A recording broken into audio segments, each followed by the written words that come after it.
Hello, and welcome to another edition of Critical Q&A, the show where I answer your questions based on what you have sent me by email at askchrisshelton@gmail.com, or you have left for me in the comments section of my Q&A videos. If you leave questions for me on other videos, or send them to me by Twitter or whatever, as I'm always going on here, I'm probably not going to get them, probably not going to put them in the queue. It's a simple ask. Email me or leave them in the comments of these Q&A videos. Okay, thanks guys. I need to say more than once or twice, so I'm going to repeat, put in my videos from time to time here that I am offering a consulting service. And that means you can contact me by email, phone, Zoom chat, however you want to, and we can interact, and I can assist or help or offer advice or direction in culty situations, coercive situations, helping people recover from those kinds of situations. How do you deal with somebody who's in a cult? How do you talk to them? How do you get them out? What do you do? What do you not do? And that's a really important question, as well as what do you do? And of course, all the content on my channel here helps answer those questions. But if you want some one-on-one with me, you can get it. And that's offered by me as a professional service. So if you want that, then feel free to reach out to me and let's talk. All right. That being said, let's get on with your questions. Steve Wood. Did Hubbard create an additional language for Scientology as just another form of coercive control? In other words, would you say that all those words that only make sense in Scientology are just another way to control those within its grasp? For example, there's a famous interview in Australia where Tom Cruise is talking to a journalist and tells the journalist to put your manners in now. No one outside of Scientology speaks like that. Then there's all the acronyms. What do you think? Steve, I think this is a great question, and it gives me the opportunity to talk about one of Robert J. Lifton's criteria for thought reform and control, and that is the point of loaded language. And what is loaded language? Well, the folks at Wikipedia, somebody was kind enough to actually put a whole page together on Lifton's 8 points. This is, of course, from the 8 criteria for thought reform from the book Thought Reform and the Psychology of Totalism. And of course, thought reform is changing people's minds in a forceful way. It's reforming their thinking. And by forceful, we don't necessarily mean taking a hammer to their head, but we mean using coercive means or deceptive means or abusive means even, in order to get people to say or do what you want them to say or do and think the way you want them to think, rather than the way that they would organically, naturally think and choose to do things. This is where it comes down to. And this is why specialized language in any field is not a problem. It's okay that there be specialized language. That's not loaded language.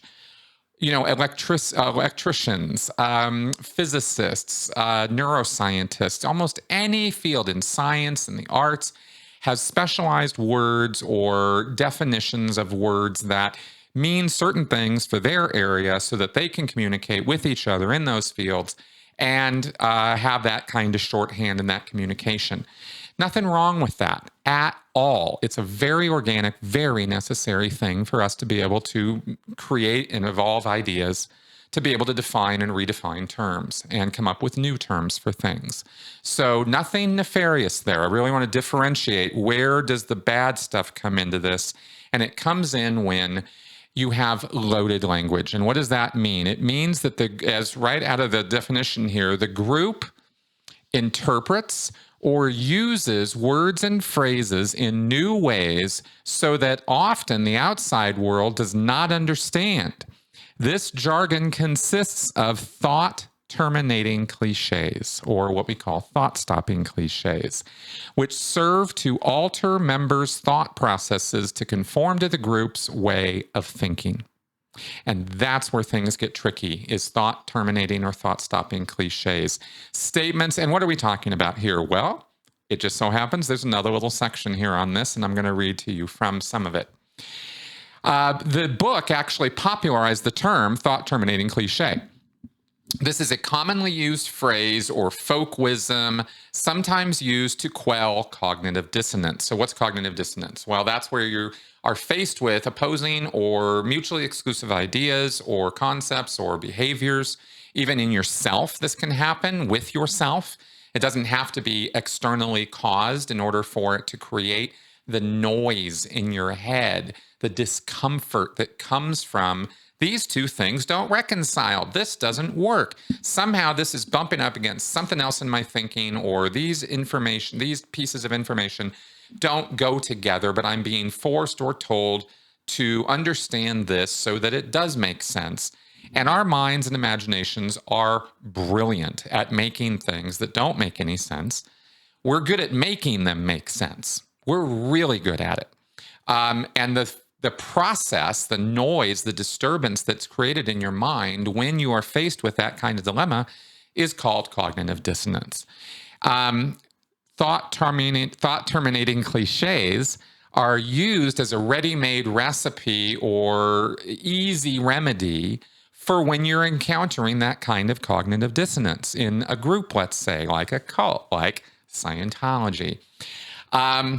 Though the cliched phrase in and of itself may be valid in certain contexts, its application as a means of dismissing dissent or justifying fallacious logic is what makes it thought terminating. In other words, these are phrases or ideas or concepts that stop a person from thinking.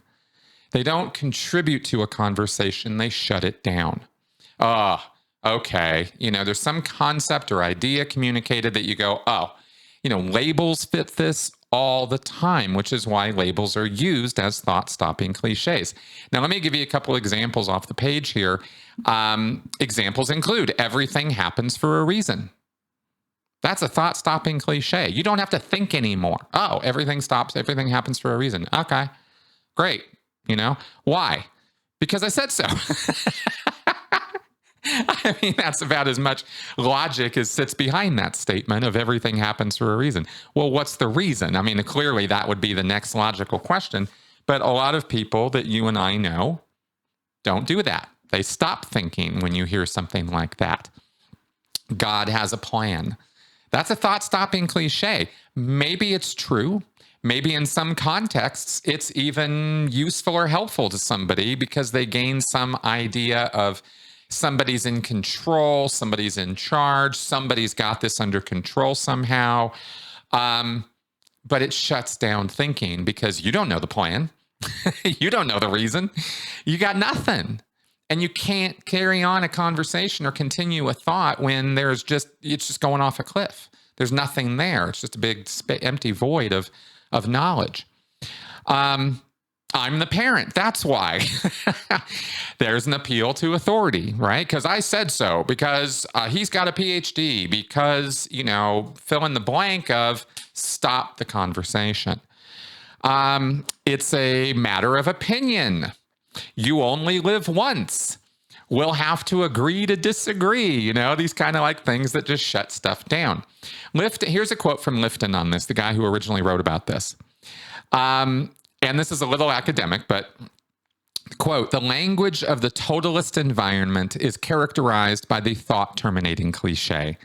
The most far-reaching and complex of human problems are compressed into brief, highly reductive, definitive-sounding phrases, easily memorized and easily expressed. These become the start and finish of any ideological analysis. End of quote. Okay. We find here examples like in 1984, the George Orwell's classic. We find newspeak. And Orwell knew about this stuff and talked about this stuff himself as a writer and as a political analyst and ideologue. Newspeak is designed to eliminate the ability to express unorthodox thoughts.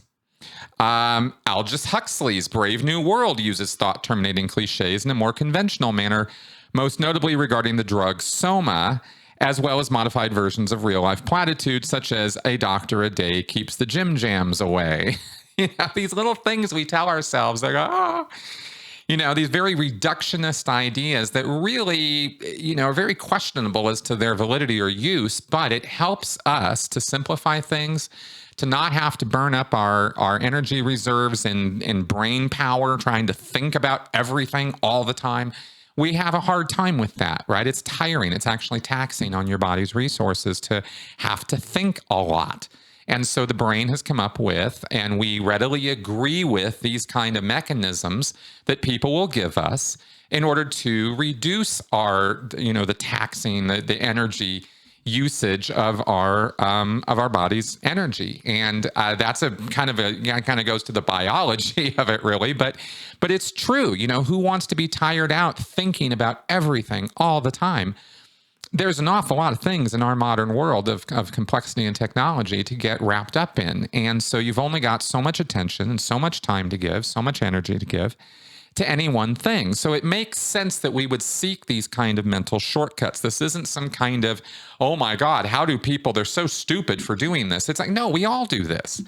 But the problem is that when these mechanisms, these thought-stopping cliches are used to stop thinking and take the authority and his word or her word and run with that, and it's somebody like an L. Ron Hubbard, who is not an authority on anything that he ever preached about as a Scientology leader. He doesn't know anything about the mind, psychology, the brain, the body, emotions, how all this stuff actually works. Hubbard didn't know anything about that stuff.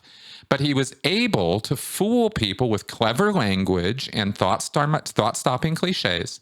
He was able to fool them into thinking that he had tapped into some hidden reservoir of knowledge, and this gave him a superior level of intellect and spiritual perception.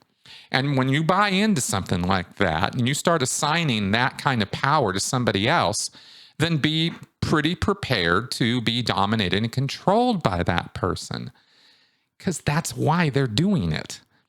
And that's what cult leaders are all about. And this is why loaded language is such a powerful mechanism of control, because you are quite literally controlling not only what a person thinks, but you can also control what they are forbidden to think.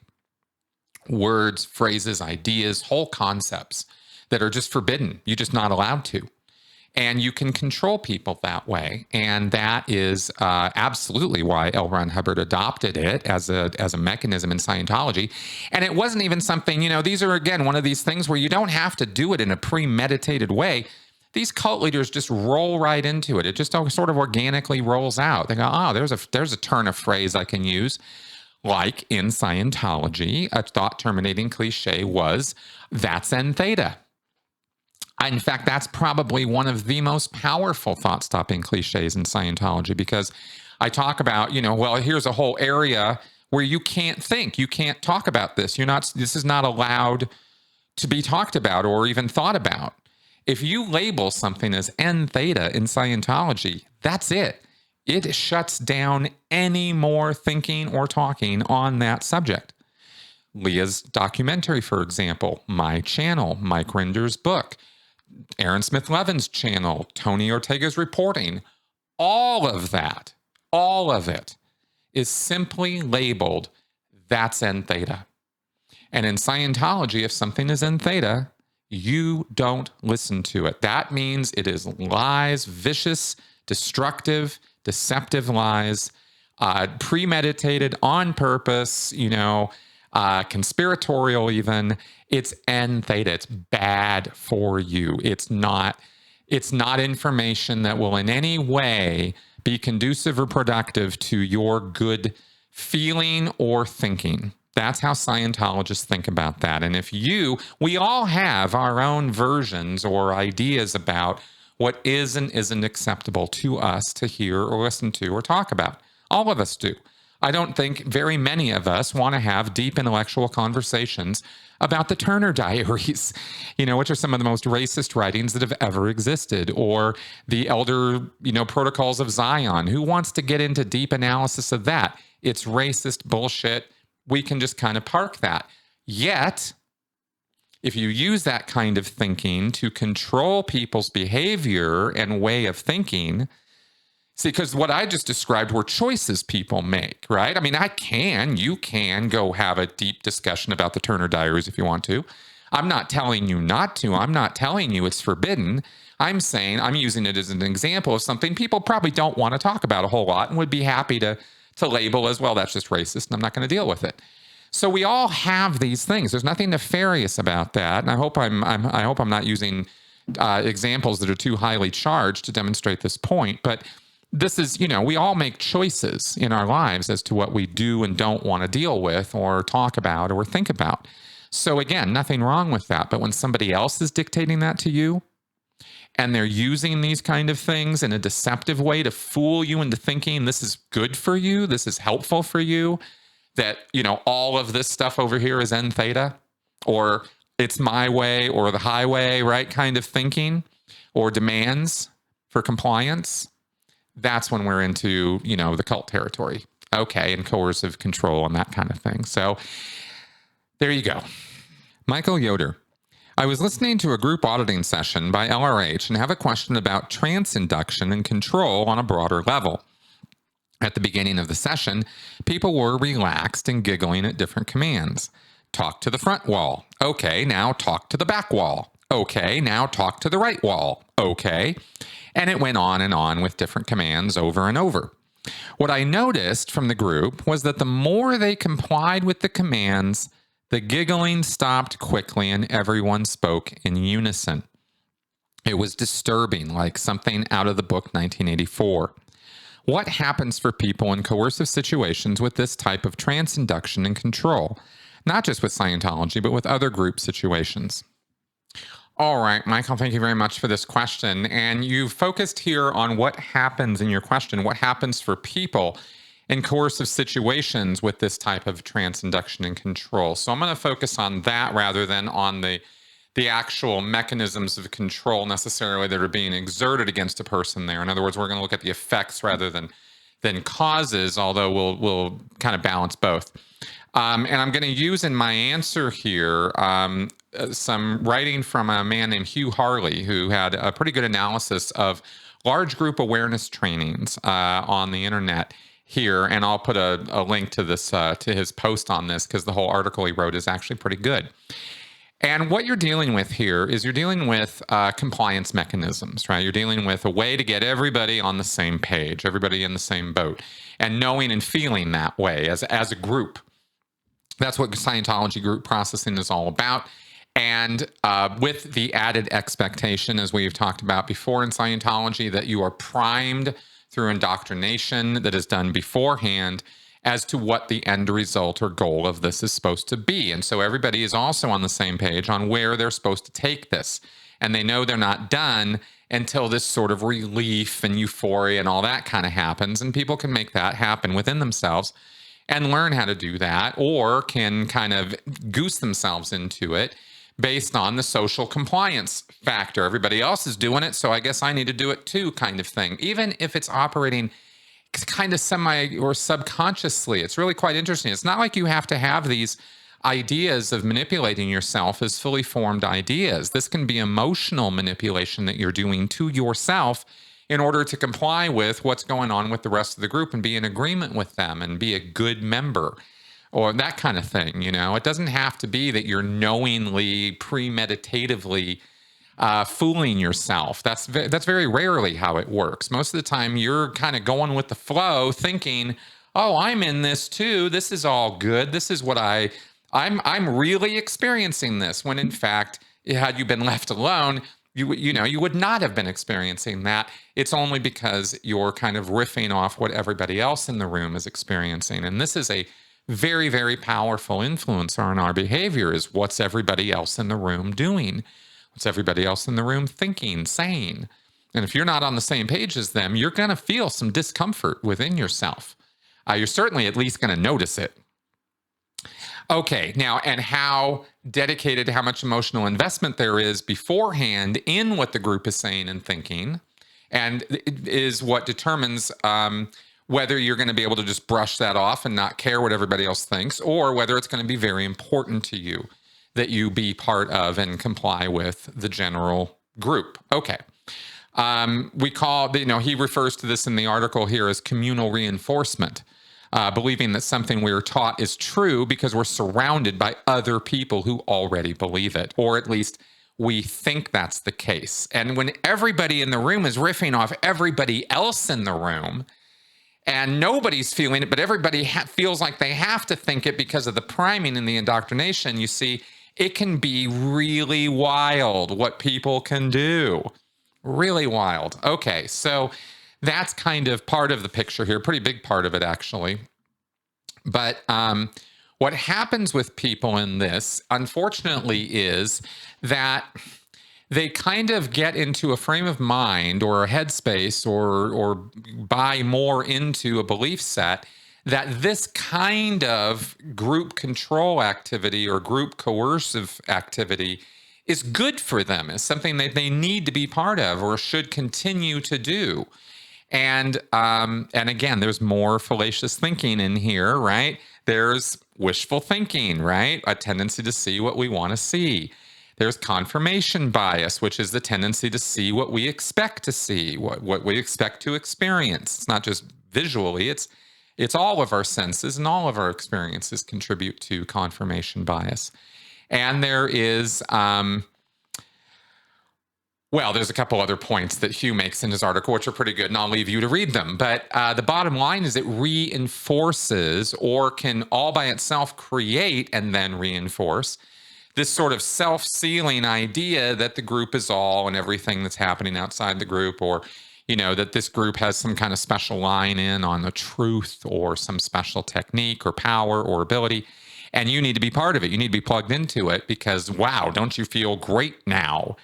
And if you think what I'm saying here is just a bunch of nonsense and gobbledygook, and this doesn't really happen to people, well, it happens to people all the time. In these large group awareness trainings, this is EST, this is Landmark Forum, this is Scientology, this is so many groups. Amway, this is all the MLMs. This is why they love doing their group rallies and conventions, because this is what it's all about, is getting everybody super hyped up and on the same page and going with the flow and realizing their full potential and all this other claptrap nonsense, which is all designed. And let's get to the brass tacks of this, which is all of these manipulation techniques, these feel-good techniques, let's get everybody on the same page and agreeing with each other and agreeing with the leadership and agreeing with the dogma.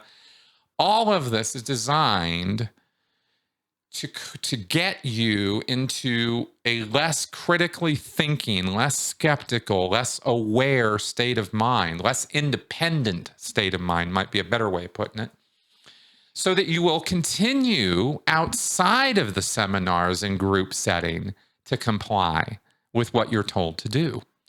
And that's the hypnotic element of this, or the trance induction element of this, is by lowering awareness, increasing subconscious control, you are feeding right into a person's sort of base core beliefs and ideas and motivations and influences, and you're planting seeds there of this group is all, this leadership is everything, this dogma is all there is that you need to know or comply with or be part of. And it makes people more susceptible to even more of it, because they then start craving more and then more and then more. And they will give over money and resources and time and energy. And we see this with Avatar. We see this with Landmark. We see this with Scientology. These are really big, obvious examples. Tony Robbins, total fraud, right? Total fraudster. Nexium, with all their NLP nonsense, right? The neuro-linguistic programming stuff, which is also feeding into this. I mean, all these things are just mechanisms of control, compliance, and negating or reducing your ability to think, your ability to be skeptical, your ability to question what's going on. That's kind of, at an individual level, that's what's happening there. And the more you expose yourself to this kind of thing, the more habituated a person becomes to it, the easier time the cult leader or the Tony Robbins fraudster has of of controlling you next time. You know, you're becoming more and more used to it, more and more willing to comply.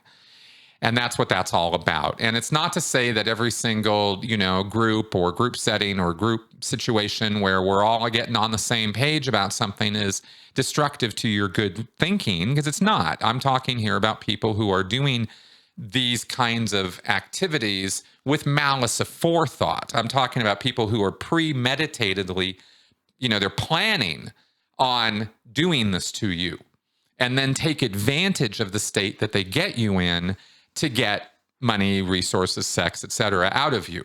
Okay.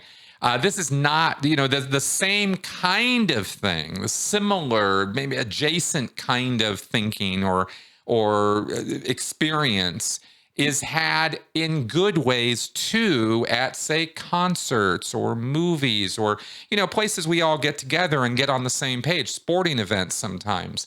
You'll get everybody on the same page, and it really is quite something when everybody is. You get a wave going, you get the group all doing something together, and people really can get into it. And it can feel quite empowering as an individual to be part of something like that, and you really start feeling the esprit de corps of the group, the group thinking, feeling, and emotional power of that is quite heady. And that's not nefarious. There's nothing wrong with any of that. We pay good money to go experience that kind of thing. But when you have people of nefarious intent, you know, who use that to control you, bring down your guard, get you to open up, get you to pay up, that's where things get off the rails. So I don't know. There's some ideas for you on that. You let me know what you think, and also check out that link in the description section to this video. Peter Putz. I've always wondered how Scientologists think about body thetans. We all are thetans, and we have bodies. So far, so good. We're also all infested by body thetans, which are thetans that are somehow not in a very good state.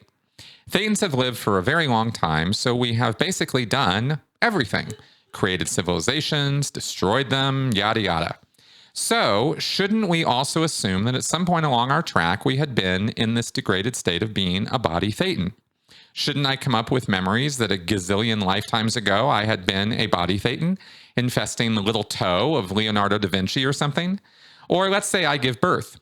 Couldn't it be that the thetan running my little baby is the body thetan I expelled last year from my liver? Would a Scientologist think about it that way? All right, Peter. Well, an OT Scientologist might agree with some of what you said, but there's an awful lot here that isn't exactly how Hubbard describes it. But we've never really gone over in detail some of the scriptural writings from L. Ron Hubbard on this matter. So I thought I might pull them up and go over some of this with you, just so you get it straight from the source. And also to try to clarify this body thetan business, because it is a little confusing. You know, you were absolutely right in your question. We are all spiritual entities, independent units of thought and behavior called a thetan. And that's how L. Ron Hubbard describes us, right? We don't have a soul. We're not ghosts or spirits. We are thetans. And thetans are made up of theta, and that's about as far as he went into it. And thetans can create, and they create by will, by intent. In Scientology, this is called a postulate. And that's how they go about making all of this and running a body and having energy and flows and all this crap. It all comes from these basic springboard ideas that there is a spiritual entity called a thetan, and that is who you really are. Deep, deep, deep down, you are a composite being, actually, here on Earth, composed of a thetan or a spirit, right? And you have a mind, and you control a body. And the body is the temporary thing. And the mind is really just all the pictures and collected ideas and machinery and all that stuff you've put together in order to think or process information or remember things and all that kind of stuff. But the thetan himself is just this little, you know, spiritual sprite. So what are body thetans all about? Well, Hubbard wrote a bulletin in 1968 called Character of Body Thetans. And I'm going to read from this. It says, body thetans are just thetans. When you get rid of one, he goes off and possibly squares around, picks up a body, or admires daisies. Okay, so you're exorcising these body thetans on the OT levels of Scientology. It's the core practice of what Scientology is all about, is getting rid of these body thetans. It's a big, big deal in Scientology, and this is what the upper levels of Scientology are all about. And this is all hush hush, super confidential. Nobody can ever talk about this or know anything about this because they're not ready for it, can't be aware of it, and it'll just ruin their lives if they find out about this before they're ready. So here I am letting you know all about it. And none of you are ready. Okay, here we go. He is, in fact, a sort of cleared being, Hubbard says. This body thetan who is exorcised is kind of a cleared being. He cannot fail to eventually, if not at once, regain many abilities. Many have been asleep for the last 75 million years. Okay, just to answer your question there about, are you going to remember your time as a body thetan in Leonardo da Vinci's toe? No, you're not, because you as a thetan were never that.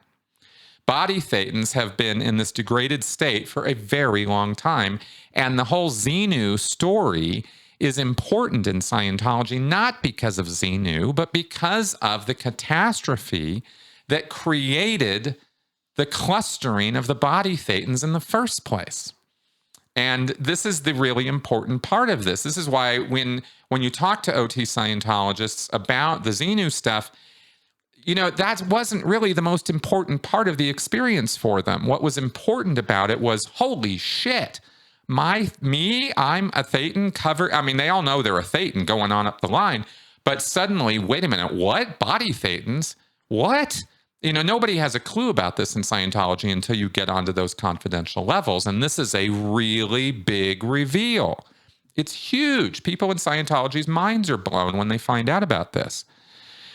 So a body thetan responds to any process any thetan responds to. Some body thetans are suppressive and have to be dealt with that way. Yeah, okay, and he goes on to say a few more things here. But body thetans basically just hold one back, he says. You will continue to be you. You, inside, can, of course, separate out body thetans, and so solo auditing is the answer. And this is why when you get to those levels, you're in a room with an e-meter auditing these body thetans yourself.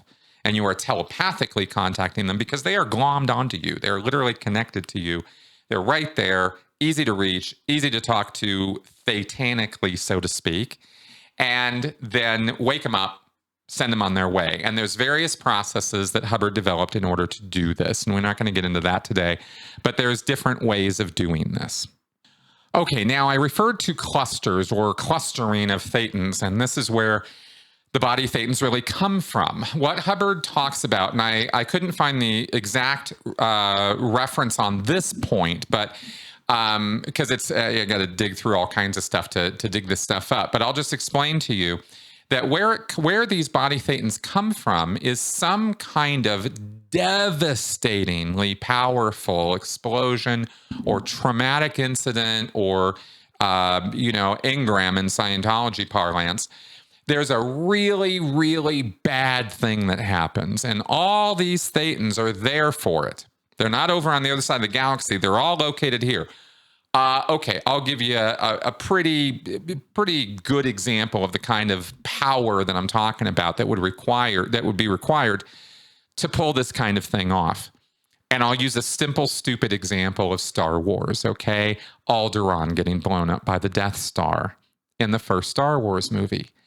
That kind of incident would cause some of the thetans on Alderaan, some of the people who die in that explosion, their spiritual selves just collapse. It's too much energy, too much trauma, too much experience, and they just collapse and they cluster. They kind of get stuck together. And that clustering of these unconscious, traumatized, asleep thetans is where body thetans come from, because they just glom onto some thetan who is operating, who is still living as though, he's able to, or she, there's no gender here, because thetans are just spirits. But, you know, that thetan is still operating. It did not, for whatever reason, succumb to the trauma and the energy of whatever it was that caused this clustering to happen. But a whole bunch of thetans did. They just succumbed and they just gave up and stopped really being much of anything, and clustered in together and glommed onto this main thetan. And that would be you now, in the here and now. That thetan they all glommed onto, that's you. And you've survived up through the line and gotten bodies and died and gotten bodies and died over and over and over again, millions and millions of times. And here you end up on planet Earth. And you're still somehow operating, and you still have, you know, and Hubbard explains this in terms of theta endowment, that some thetans are bigger or more powerful than others. And so, you know, kudos to you if you're even here on planet Earth, this prison planet that we've all been stuck on for millions of years.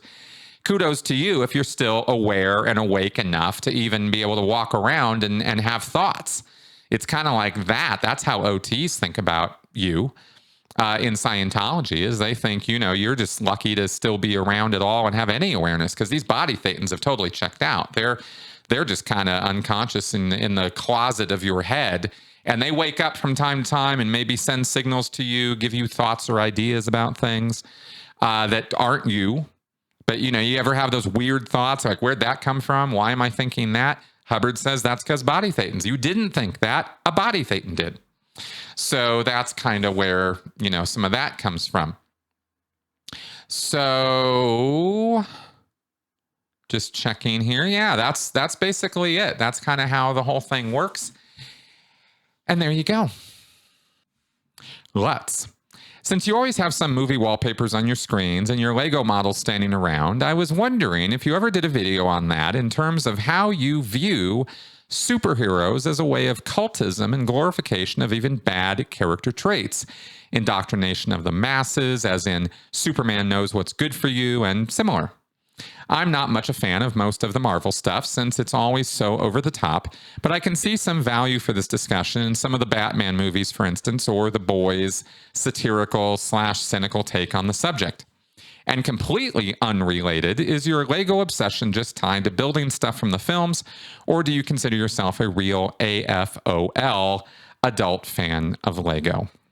All right, Lutz, thank you very much for asking me about two of my favorite subjects I get to combine into one, which is talking about Lego and talking about fascism or coercive control and how superheroes might fit into that model. And I'm only using fascism because I'm sort of channeling Alan Moore a little bit there. He had some recent quotes and comments about the comic book industry and movie industry, because he's the guy who originally wrote V for Vendetta and The Watchmen. And he has since divorced himself from any of that and thinks Hollywood totally corrupted his intent, and people totally missed the message of what he was trying to get across, using superheroes and a superhero format to tell his stories back in the 80s. And he's kind of moved on and given up on that. And he talks about the fact that, you know, people who can get too involved in that or get, you know, really into the mythos and thinking patterns, you could say, or the thought processes behind superheroes and the mythology and the sort of ideology of it, can easily fall into a fascist state of mind. And I don't know that that's so true automatically, but I will say that when you imbue too much power or control or ability to these higher beings that we call superheroes, and you give over responsibility for your life and your and how the world works to these superpower beings, and you think that that's actually how the world should work, or you kind of think that's cool, or this is how things should be, you can very, very easily slip over into a totalist sort of authoritarian control structure very, very quickly. And this was hinted at, this was talked about in, sort of displayed a bit in Batman's concerns about Superman in the Batman versus Superman Dawn of Justice movie that was put together by DC, but it wasn't really told really well, and it seemed a bit off-putting because it was kind of weird in that context of Batman versus Superman, but you know, one of them is a fascist controller, and that's, you know, that kind of thing. I hope you guys are following along with what I'm talking about there. This is also very much, like you said in your question, brought up in The Boys. And I love The Boys for that, because they really did kind of confront this problem. of why do we have this ideal picture, this idealized model where we're going to have these supercharged beings take over control of society so that we can have a better controlled society, a better a society better to live in. And in what way does that work when when people who have way more power than you do are the ones dictating your daily lives? We don't want any of that, and that kind of thinking can lead one to the other. Is the fear here? There is arguably a slippery slope argument being put forward there, but some people go for that, and it's something worth thinking about at least. Do we really want a Superman around? Well, The Boys did a great job, the TV series, especially in season 1, of showing, well, what happens if Superman goes off the rails? What happens if Superman starts being human and having an ego and having desires and ideas that are not conducive to the public good? And what if he starts using his powers and abilities in ways that are oppressive to people and their freedom? Who's going to stop him? How do you even stop him? I mean, you'd be terrified of any sighting of the man. I mean, he could find you anywhere. He could do anything to you, and no one can stop him. And so when you look at the dark side of this picture, I guess is where I'm going with this, you can see it can get pretty dark pretty fast if you really start taking these idealized versions of humans and you put it into the real world. It doesn't work so good. And yet, at the same time, there is the positive side of this, which is that we need heroes and all that. All right, so I'm kind of going on a roll here about the role of superheroes in our society, and you asked me about Legos, so let me bring it back down to that. Well, you did get into the glorification of bad character traits here in your question. But no, none of my Lego connection with any of this has anything to do with fascist superheroes and ideology and cultural structures. I just like Lego. I think it's fun. I think they're fun like the same way that building models is fun. And I am an adult fan of Legos. I am officially, fully claiming that title. I absolutely am in that camp. I find Legos a lot of fun, not to play with, but to build models and create with. And that's what I do with those. And there was an idea very early on, before I got into all this Scientology criticism stuff on YouTube and started going on at a mad rate about destructive cults. I had the idea of actually doing creative video work with stop motion animation work with Lego spaceships and stuff like that. And I was going to do some videos on that line. Not going to do them anymore. I don't have any time for that. That is an all-consuming thing. And this is instead where my life has gone. So you still see remnants of that in, some of the background and backdrops of some of my videos. And I am all in on, the positivity and the positive messaging that comes out of superhero genre. I'm not into, really thinking about the dark side of that a whole lot. The Boys got me thinking on that. Alan Moore got me thinking on that. And I was like, oh yeah, boy, they really got a point there. There is a deeper level at which you can consider our cultural myths and the effects that those myths can have on our collective thinking. And I think there's some good points to be made there, but I don't want to suddenly become, viewed as anti-superhero or anti, comic book or something. That's not at all where I'm going with any of that. I think these are, creative outlets and useful to our society. So I don't know. We got to kind of go on a little tear there about that. You all let me know what you think, but there's some thoughts for you. Ronald Corn Fairy. While you were in the Sea Org, were there ever times when subordinates would talk negatively about superior officers? Were you in any sort of cliques where you felt comfortable criticizing things without fear of having a knowledge report written up on you? Can you think of anyone that you were in with that would regularly scrutinize the way things were going that you could envision potentially blowing in the future? Thanks. All right, and for those who don't know, blowing in that sense is a Scientology term for leaving without authorization or taking off or going AWOL. It's not any other definition of the word blowing. All right, so that being said, What I wanted to say on this is that it would come in waves. Okay. So no, the answer to the question is no, I didn't have cliques of people that we would sit around and have bitch sessions about our seniors. You just didn't get away with that for very long in Scientology. And you learn early on that the enforcement mechanisms of Scientology come in waves, and they come often enough that they keep you during the times when they're not around, when security's not watching over your shoulder, when KRs are not being written. You learn to keep your damn mouth shut because that kind of stuff can start up at any moment.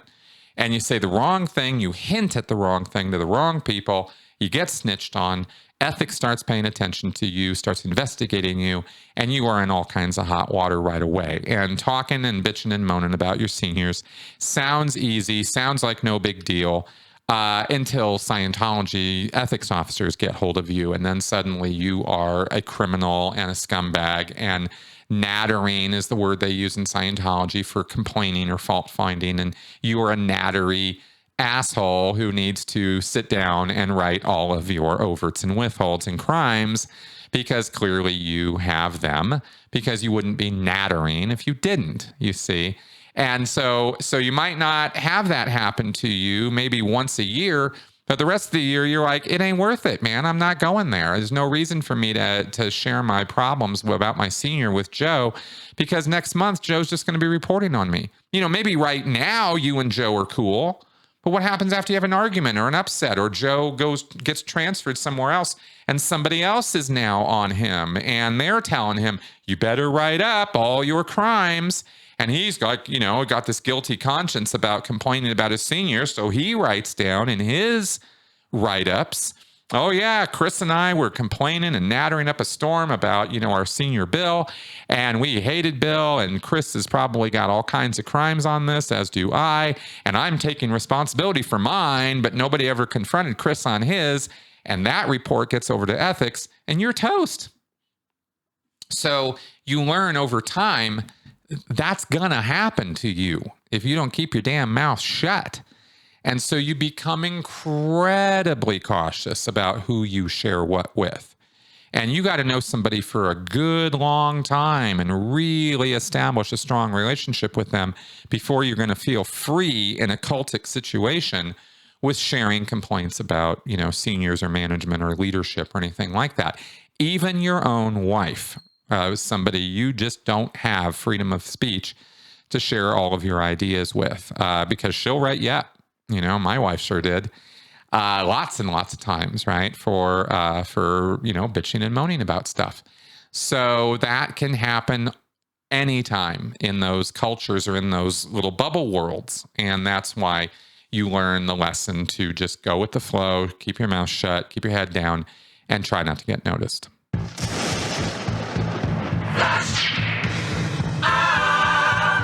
All right, let's do some flash answers. Jonathan Perry. Why do you think Tom Cruise hasn't gotten married since he and Katie Holmes got divorced in 2012? It's not like he has a shortage of women that would be interested. I think it's probably an issue of trust with Tom Cruise. I mean, he's had 3 wives now. That's a lot. That's a lot of marriages, and every one of them have failed. He blew off Mimi. He blew off Nicole.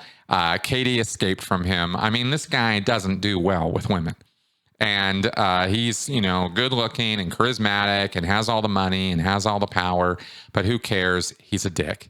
And so I think any woman worth her salt can see through him at a personal level pretty quickly at this point. I mean, he has an awful lot of relationship baggage that he brings with him.